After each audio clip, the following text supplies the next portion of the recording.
Good morning class. मेरा नाम अमित पाठक है। मैं भावराव देवराज सरस्वती विद्या मंदिर में एज ए टीजीटी वर्क कर रहा हूँ। आज हम 7th क्लास का एक चैप्टर डिस्कस करने जा रहे हैं जिसका नाम है एसिड, बेसिस एंड सॉल्ट्स। जैसा इस चैप्टर को आपको देख करके क्लियर हो रहा होगा कि यहाँ 3 चीज़ें अवेलेबल हैं, एक एसिड, फिर दूसरा बेस और तीसरा सॉल्ट। तो बारी बारी से हम इन सब चीज़ों को डिस्कस करेंगे। आइए जानते हैं सबसे पहले एसिड क्या है। तो एसिड अगर हम देखते हैं, जितनी भी खट्टी चीज़ें हैं उन सब में एसिड अवेलेबल है। एसिड को अगर हम देखें तो एसिड कैसे हैं? जो स्वाद में खट्टे हैं। एसिड क्या है? जो स्वाद में खट्टे हैं। दूसरी, किसी भी एसिड में अगर आप देखोगे तो आपको हर एक एसिड में आपको हाइड्रोजन जरूर मिलेगा। हाइड्रोजन आपको किसी भी एसिड में देखने के लिए जरूर मिलेगा, चाहे वो हाइड्रोजन इन द बिगनिंग हो, चाहे वो एंड में हो, लेकिन आपको हाइड्रोजन देखने के लिए जरूर मिलेगा। जैसे एक एग्जांपल देखते हैं हम HCl। तो यहां आपने इस HCl को देखा तो उस HCl में आपको हाइड्रोजन जो है वो बिगनिंग में मिल गया। ये जनरली H पॉजिटिव आयंस इसको हम बोलते हैं, हाइड्रोजन आयन बोलते हैं, इसीलिए यहां पर एक टर्म यूज है हाइड्रोजन आयन। कुछ जगह कुछ एसिड्स में ये हाइड्रोजन जो होता है वो लास्ट में अवेलेबल होता है, जैसे CH3COOH। ये एसिटिक एसिड है जो कि विनेगर में पाई जाती है। और यहाँ पर अगर आप इस हाइड्रोजन को देखें तो ये हाइड्रोजन लास्ट में आ रहा है। तो ऐसी जितनी भी एसिड होती है, जितनी भी एसिड हैं, उन सभी के अंदर क्या होते हैं? हाइड्रोजन जरूर अवेलेबल होगा। दूसरी चीज, सारी एसिड्स खट्टी होंगी। अगर हम यहाँ पर इसकी टेस्टिंग की बात करें कि अगर हमें कोई सोल्यूशन दे दिया गया और हमें उसे टेस्ट करना है, उसका पता लगाना है कि इसके अंदर एसिड, ये चीज़ एसिड है कि नहीं, तो चूंकि हमें पता है कि एसिड का जो नेचर होता है वो कोरोसिव नेचर होता है, किसी चीज़ को खराब करने की प्रवृत्ति इसके अंदर होती है। एसिड किसी भी चीज़ को बहुत जल्दी खराब कर देती है, चाहे वो हमारी स्किन पे गिर जाएगी तो हमारी स्किन खराब हो जाएगी, अगर हमारे पास किसी मेटल के कांटेक्ट में आएगी तो उस मेटल को खराब कर देगी, जैसे लोहे की कोई रॉड है उसको खराब कर सकती है। तो हम कह सकते हैं कि एसिड का नेचर चूंकि कोरोसिव होता है, इसलिए हम इसको किसी तरह से ड्रिंक करके, स्मेल करके हम इसकी टेस्टिंग नहीं करते, जो कि हमारे लिए हार्मफुल हो सकती है। तो उसके लिए हम क्या यूज़ करते हैं? उसके लिए हम इसका ब्लू लिटमस पेपर का इस्तेमाल करते हैं। और ब्लू लिटमस पेपर जो है एक नेचुरल इंडिकेटर होता है, जिसका डिस्कशन हम बाद में करेंगे।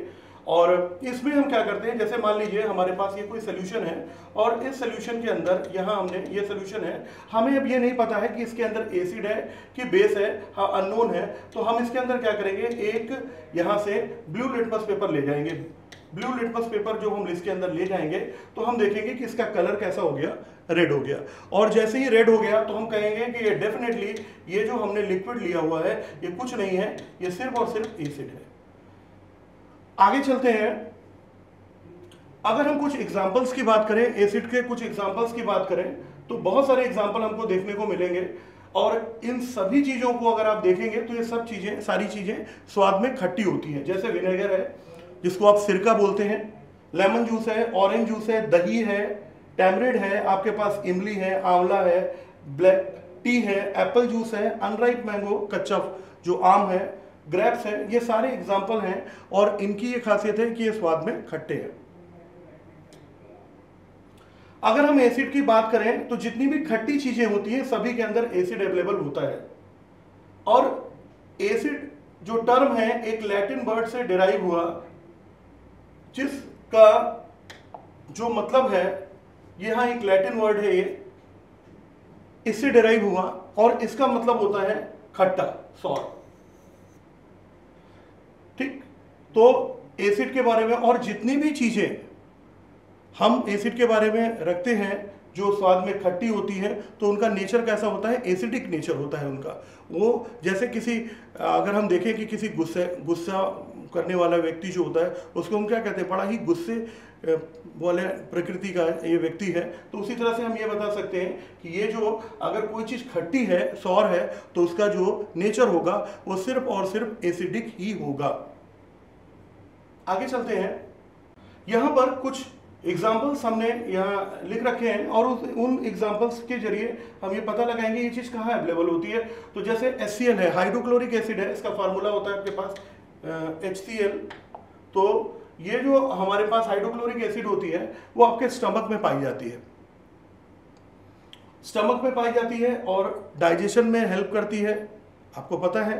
दूसरी चीज़ें हैं सल्फ्यूरिक एसिड, कार बैटरीज जो है, जो कार में हम बैटरी यूज़ करते हैं उसमें अवेलेबल होती है। नाइट्रिक एसिड जो है, जितने भी एक्सप्लोजिव मटेरियल है, विस्फोटक मटेरियल हैं, बॉम्ब बनाने वाले, पटाखे बनाने के लिए, तो उन सब में हम नाइट्रिक एसिड का इस्तेमाल करते हैं।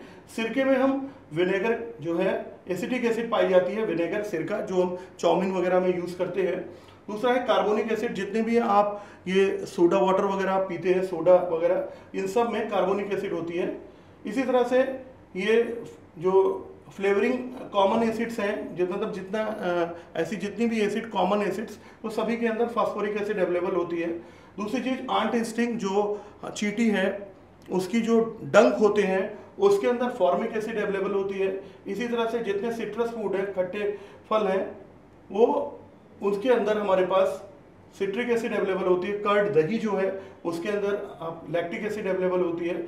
ऑक्जेलिक एसिड स्पाइनेज में, आंवले में एस्कॉर्बिक, इस तरीके से अवेलेबल होती है। इसी तरह से टार्टरिक एसिड। आगे चलते हैं, दूसरे ब्लॉक में अगर हम चलें तो बेस की बात कर लेते हैं। बेस क्या होते हैं? ऐसे सब्सटेंस, जैसे एसिड स्वाद में कैसे होते हैं, खट्टे होते हैं, उसी तरह बेस जो होते हैं वो स्वाद में कड़वे होते हैं। इनको छूने पर इनका जो टच हम देखते हैं वो कैसा होता है, बहुत हल्के होते हैं। और इसमें दो तरह के आप बेस देखेंगे। पहले बेस ऐसे होते हैं जो पानी में पूरी तरह से घुल जाते हैं। मान लीजिए यहाँ पर ये हमने पानी ले रखा है और इस पानी के अंदर हमने कोई ऐसा बेस डाला जो कि पूरी तरह से डिसॉल्व है, कंप्लीटली डिसॉल्व हो गया, बेस कंप्लीटली डिसॉल्व। तो जो कंप्लीटली डिसॉल्व अगर पूरी तरह से हो गया तो इसको हम एक स्पेसिफिक नाम दे देंगे, स्पेसिफिक नेम दे देंगे। क्या स्पेसिफिक नेम होगा? उसका नाम होगा, स्पेसिफिक नेम होगा एल्केली। उसका स्पेसिफिक नेम क्या होगा? एल्केली होगा। मतलब जितने भी स्ट्रॉन्ग बेस होते हैं सब के सब एल्केली होते हैं। कई बार बेस और हमें एल्केलीज में डिफरेंस हम डिफरेंस नहीं कर पाते हैं।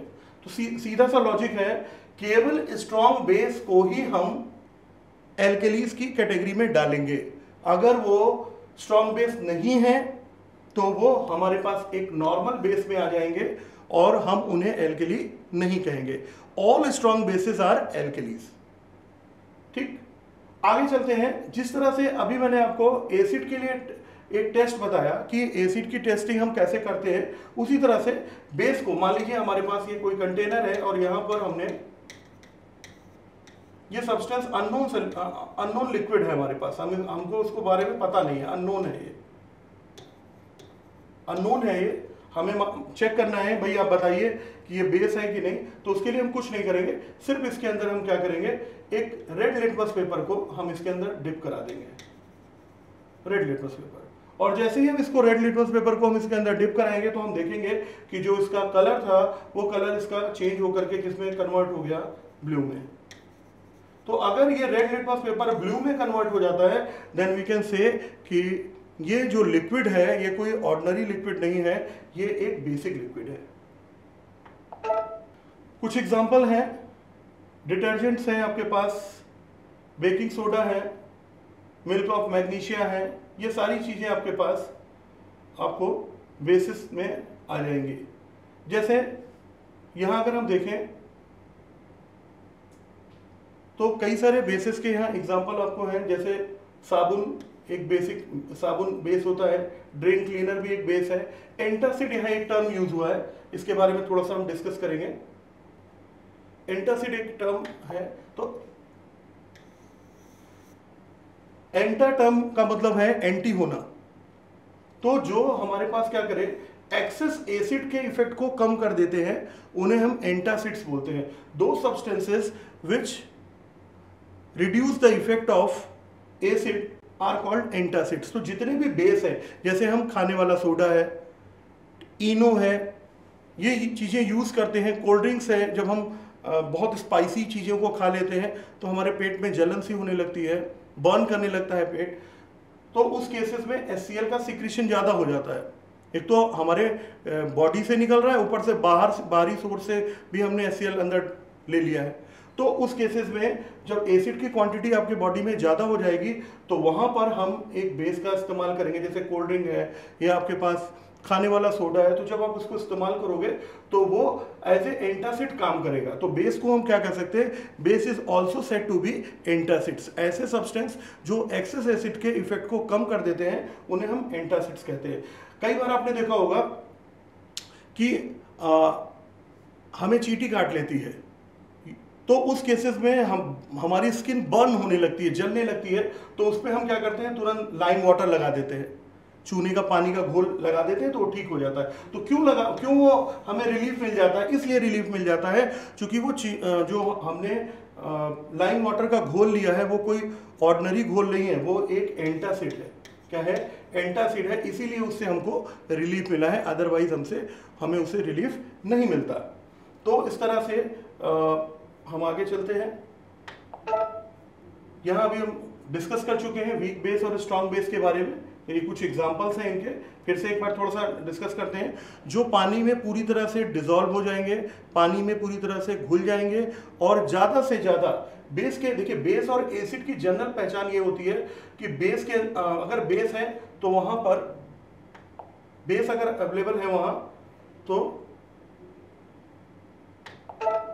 अगर बेस अवेलेबल है वहाँ तो आपको हाइड्रोक्साइड या फिर OH लिखा हुआ मिलेगा। जैसे अगर हम बात करें NaOH, तो NaOH है, तो आप देख रहे हैं कि इसके अंदर OH टर्म लगा हुआ है। ये क्या लिखा है ना, सोडियम हाइड्रोक्साइड। तो किसी भी बेस को पहचानने का ये तरीका है कि अगर एसिड होगा तो वहां पर H अवेलेबल होगा, और हाइड्रोक्साइड टर्म अगर लिखा हुआ है, potassium hydroxide, sodium hydroxide, ammonium hydroxide, तो कहीं पर भी अगर हाइड्रोक्साइड टर्म लिखा है इट मींस वो डेफिनेटली एक बेस है। या अगर हमें फार्मूले से निकालने के लिए कहा जाए कि भाई आप बताओ ये और इसमें, इन दोनों में बेस कौन सा है और कौन सा एसिड है, तो सीधी सी पहचान है, जिसके अंदर हाइड्रोजन अवेलेबल है वो तो आपके पास एसिड हो गया, और जिसके अंदर बेस अवेलेबल OH अवेलेबल है वो आपके पास क्या हो गया, बेस हो गया। आगे चलते हैं। यहां पर हम कुछ इंडिकेटर्स की बात करेंगे। इंडिकेटर्स का मतलब जनरल अगर हम लैंग्वेज में देखें तो इंडिकेटर्स क्या होते हैं, इंडिकेटर्स होते हैं सूचक बोलते हैं उन्हें, जो हमें सूचनाएं देते हैं, हमें इंफॉर्मेशन देते हैं या हमें कुछ इंडिकेशन देते हैं। These are called indicators. तो हम यहां बात करने वाले हैं नेचुरल इंडिकेटर्स की। नेचुरल इंडिकेटर्स क्या होते हैं, ऐसे इंडिकेटर्स जो हमको प्लांट से मिलते हैं, वो नेचुरल इंडिकेटर्स है। यहाँ कुछ एग्जांपल्स अगर हम देखें तो नेचुरल इंडिकेटर्स के कुछ एग्जांपल हैं। सबसे पहला एग्जांपल अगर हम देखें तो लिटमस पेपर होता है। लिटमस पेपर जो होता है वो किससे एक्सट्रैक्ट किया जाता है, लाइकेन एक प्लांट होता है, उससे हम निकालते हैं उसको। दूसरी चीज आपके पास टर्मरिक होती है, हल्दी होती है, वो भी एक नेचुरल इंडिकेटर है। तीसरा आपके पास चाइना रोज है, वो भी एक नेचुरल इंडिकेटर है। चाइना रोज, उसकी जो लीव्स होती है उनको हम उनसे जूस निकालते हैं और फिर उससे टेस्ट करते हैं।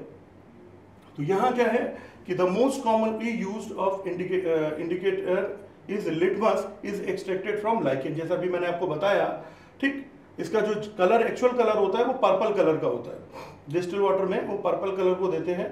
और वैसे ये दो तरह के होते हैं आपके पास, ब्लू लिटमस पेपर और रेड लिटमस पेपर। तो इसकी मदद से हम ये बता सकते हैं कि भाई नेचुरल इंडिकेटर्स की मदद से बिना हम उसको सिप किए, बिना उसको हम स्मेल किए, हम आसानी से इजीली उसको डिस्क्राइब कर सकते हैं कि वो जो हमने सब्सटेंस लिया है वो एसिड है कि बेस है कि कोई सॉल्ट है। इस चीज़ के बारे में हम पता कर सकते हैं। तो यहाँ पर अभी जैसे मैंने आपको बताया कि कुछ एग्जांपल्स अवेलेबल थे यहाँ लिटमस के, टर्मरिक, चाइना रोज और फिनोफ्थलीन। यहाँ फिनोफ्थलीन आप देख रहे होंगे, तो फिनोफ्थलीन एक आपके पास इंडिकेटर है जो कि सिंथेटिक इंडिकेटर होता है, मैनमेड इंडिकेटर होता है, जिसका इस्तेमाल हम एसिड और बेस की टेस्टिंग में जनरली यूज़ करते हैं। तो यहाँ एक छोटी सी चीज़ न्यूट्रलाइजेशन, आखिरी टॉपिक है न्यूट्रलाइजेशन का, उसको हम डिस्कस करेंगे। तो न्यूट्रलाइज का मतलब होता है निष्क्रिय होना। जैसे मान लीजिए हमें बहुत तेज प्यास लग रही है और हमने पानी पी लिया, तो हम क्या हो जाते हैं, न्यूट्रलाइज हो जाते हैं, हमें अच्छा महसूस होता है, हमारी जो नीड्स होती है वो पूरी हो गई। इसी तरह से जो एसिड और बेस को जब हम आपस में मिलाते हैं, जैसे मान लीजिए मैंने यहाँ पर एक एसिड लिखा HCl और इसको एक बेस के अंदर मिला दिया जो था NaOH। अब मैंने इसको आपस में मिलाया है, ध्यान से देखिएगा, तो ये न्यूट्रलाइज हो जाएगा। न्यूट्रलाइज का मतलब है कि दोनों एक दूसरे के इफेक्ट को क्या कर देंगे, कम कर देंगे, लेस कर देंगे, और ओवरऑल हमारे पास जो रिजल्ट होगा वो खत्म हो जाएगा, न्यूट्रल हो जाएगा। कैसे होगा यहां देखेंगे, जैसे इसका Na और इसका Cl मिलकर के क्या बना लेगा, NaCl बना लेगा, नमक, और इसका H और इसका OH, देखिए एक हाइड्रोजन यहाँ है, एक हाइड्रोजन यहाँ है, तो हाइड्रोजन कितने हो गए, 2 हो गए बेटा, और एक ऑक्सीजन केवल यहाँ अवेलेबल थी, ये ऑक्सीजन मैंने यहाँ लिख दी। तो ये हमारे पास एक न्यूट्रलाइजेशन रिएक्शन का एक एग्जांपल हो गया कि ऐसे रिएक्शन जिसमें कोई एसिड किसी बेस से रिएक्शन करके सॉल्ट और पानी बनाती है, तो वो रिएक्शन हमारे पास क्या कहलाते हैं, न्यूट्रलाइजेशन रिएक्शन कहलाते हैं। तो ये हमारे पास है, ये पूरे टॉपिक आपका खत्म हो गया, और आई होप कि आप सभी लोगों ने इसको एंजॉय किया होगा, और ये पूरा चैप्टर हमने आपको एक्सप्लेन कर दिया है। धन्यवाद, थैंक यू सो मच।